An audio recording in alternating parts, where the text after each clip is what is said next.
In this video, I'll show you how to check voice assistant connections instantly using voice control status. When voice commands stop working, the problem isn't always your smart home devices. Voice control status lets you instantly see whether Alexa, Google Assistant is properly linked to your home.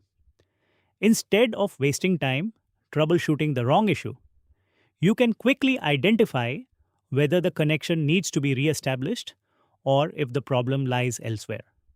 Now, I'll show you how to check voice control status instantly. Open the Home Automation app. Tap on Settings in the bottom menu. Tap Voice Control. You'll instantly see the connection status of each assistant, whether it's linked or not. This helps you quickly identify if voice commands aren't working due to a connection issue. Know your connection status. Troubleshoot smarter, faster. Thank you.